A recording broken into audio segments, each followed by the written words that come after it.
Welcome back to the deep dive. Our mission, as always, is pretty simple. We take a stack of research, a bunch of articles, and we boil it all down. Right, down to the essential knowledge. The goal is to give you that shortcut to, well, to being really well informed on a topic. And today we're doing something a little different. We're actually deep diving into language. Mm-hmm.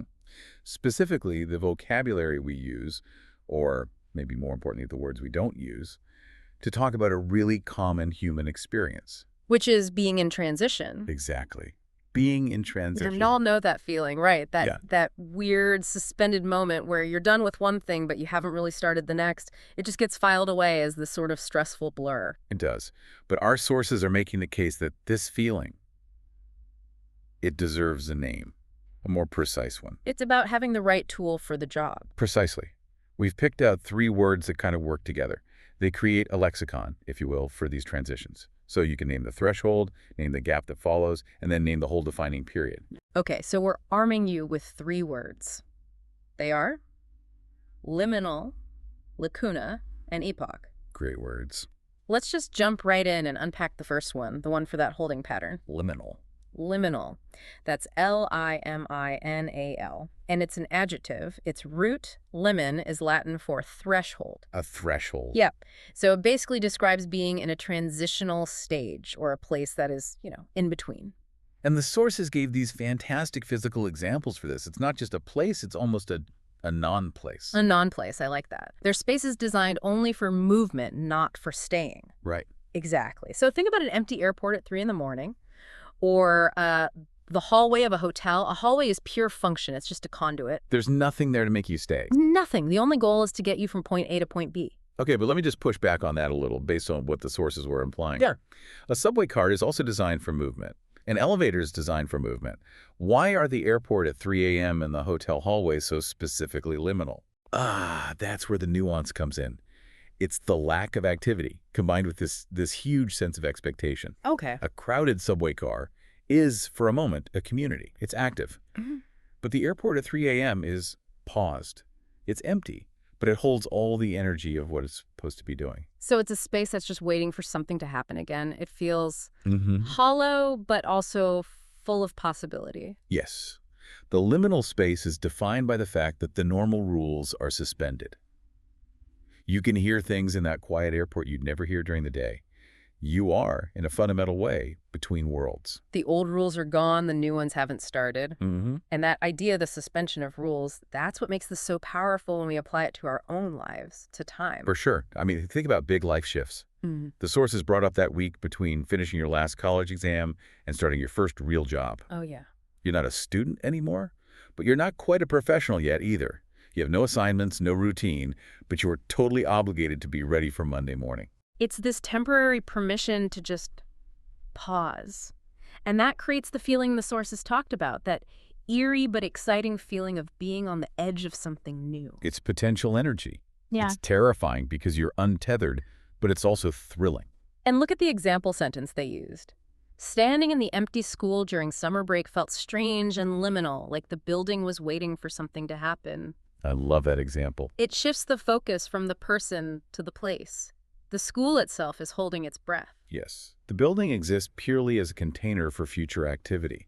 It's currently devoid of its primary function. That's the depth the word gives you. It captures that tension of anticipation. It's the quiet before the storm, or before the bell rings again. When you can name that moment, you're not just waiting anymore. You're recognizing that you're preparing to cross the threshold. That's a great way to put it. So if liminal is the time on the threshold, what about when that transition leaves behind? A void. Our second word captures those gaps. It's lacuna, Lacuna. Lacuna. It's a noun, and it's a powerful one. It means a gap, a missing part, an empty space. It comes from the Latin word for like a pit or a ditch. And the key insight from the sources here is the sheer weight of the word. A lacuna is not just a blank space, is it? No, not at all. That's the critical nuance. If I leave a page blank in my notebook, it's just empty.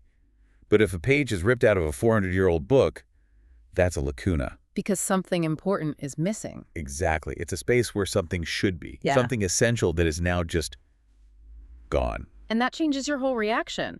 A blank space is passive. A lacuna makes you curious, even frustrated. It defines what we don't know.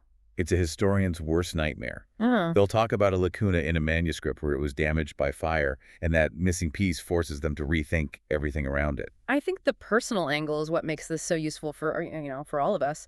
The sources mention telling a story from your childhood and then suddenly realizing there's a giant hole in your memory. A personal lacuna, it's not just forgetting a name, it's when a whole chunk of your own story is missing. And that hole, it shatters your personal narrative. It makes you doubt the story you tell yourself about yourselves. And it's interesting how this idea scales up and down. You see it in history, you see it in law, with a gap in evidence. You see it in the digital world. Think about a server crash. Yeah. If a year's worth of company emails are just gone, irrecoverable, that's not just data loss. That's a huge lacuna in the corporate record. It becomes a known blind spot. Absolutely. And that forces everyone to operate differently. The absence itself becomes a piece of data. The example sentence really drives this home. There is a significant lacuna in the historical record regarding the Queen's early life. Right. We aren't just saying we don't know. We're saying that this missing period is so important that its absence actually defines her biography. We have to interpret her later life through the lens of what we don't know. So the missing piece becomes a central feature. Okay. So we've got the weight, which is liminal. We've got the whole, lacuna. Now we need the word for the big picture, the actual change itself. And that's our last word. Epoch? E-P-O-C-H. Epoch. And you can say it either way, epoch or epoch. Both are accepted. It's a noun. It describes a particular period in history or in a person's life, usually one marked by some really notable events. We use words like era or age all the time. So why do the sources say epoch feels more significant? What's the difference in scale? It's about scale and function. An era, like the Victorian era, is a long, sustained period. It's defined by characteristics that are kind of pervasive. An epoch, on the other hand, is the turning point. Ah, so it's the hinge. It's the hinge. It's the single dramatic event that starts the new era. It's the line in the sand. That's a really sharp distinction. It implies something sudden, a seismic shift. Think about it like this. The age of exploration was an era. But Magellan's crew circumnavigating the globe for the first time, that was an epochal event. It instantly changed humanity's entire map of the world. It created the new map. It did. And the sources give that great example. The invention of the steam engine marked a new epoch in human industry and travel. Right. It wasn't just a new machine. It totally reorganized society. It was like hitting a reset button. A societal restart. It kicked off a whole new chapter of history. And we see that same kind of weight when we apply the word to our own lives. Absolutely. We tend to downplay these huge personal shifts. We just call it a big change. But calling it an epoch gives it the proper weight. It's not just a new job. It's the start of a new personal history. Right. Think about changing your entire career path after 15 years. Not just a new company, but a whole new identity. Your life is now split before the pivot and after the pivot. Yeah. That moment of change was your personal epoch. Or moving to a new country. That's a perfect example. You have to renegotiate everything: language, food, friends, your own identity.